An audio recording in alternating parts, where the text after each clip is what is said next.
So here we have a whole chicken. So it's something that is in everyone's household. It's a very relatable item to a lot of people with cooking, but a lot of people don't know how to break it down and use the most out of a chicken.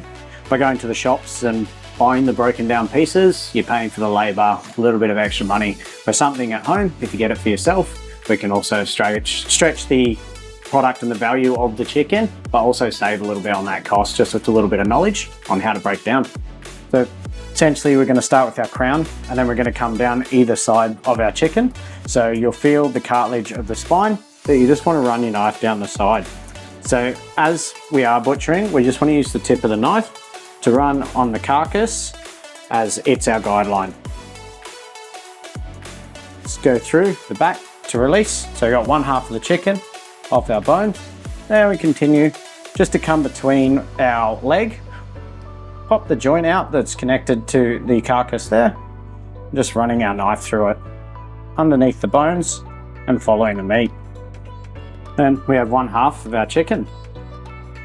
Repeat the same process, except we're just going to go on the other side of the chicken and make our knife do the work. So get our incision, the tip of our knife, following the bones, so down the wishbone till we hit that joint where our wing connects, and back along the top. Once again, just little slits following that carcass around, so we retain as much meat as we can. Leaving meat on the carcass just means we're missing out on putting it into our belly. So it's a fairly easy process. Oh, super. Just a small amount of practice just to learn the technique, isn't it?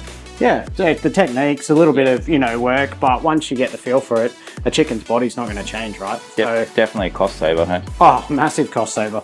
Then we have our other half, and we have our carcass. So there's minimal meat left on there. We're going to roast this, and I'll show you what to do with it in the next step. Then we can either have a nice barbecue at home, get some spices, marinade, oil, garlic, bit of bay, bit of thyme, chuck that on the barbecue, serve it whole, break it down once it's cooked for your guests, or we're just going to break it down a little bit more. Something we like to do here at the restaurant, we take the tenderloin off. Tenderloin for us is staff meal, so we're just creating a product from something. Straight down the middle to separate our leg from our breast and our wing. What we want to do now is we're going to take off the breast the wing to the breast, and separate and keep that for later. Then we have a nice breast that what you'd get from the shop at anywhere between 12 and 15 a kilo. Couple of things that we want to do with our leg. We want to take off any excess fat that we're going to use later to create and render down the fat to turn it into chicken fat butter.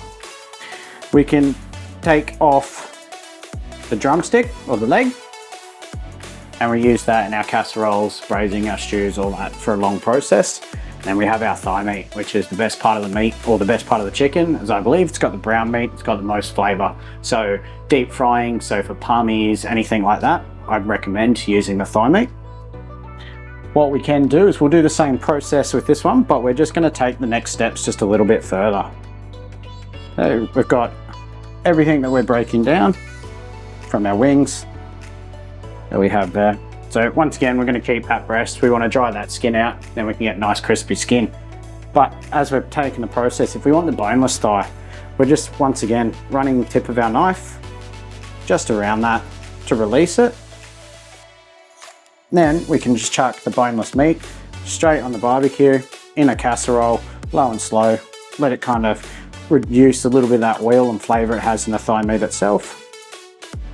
And then we're going to roast that off with our carcass to create our stock. So we have a nice boneless fillet that we can chuck in, like I said, to our casserole before as well. We can do the same with our leg, but I find if we just pop this in the freezer for a later use, we can gather a few of them after we do a couple of weeks of using the chicken, and then we've created a family meal with a little bit of stewed or braised chicken legs.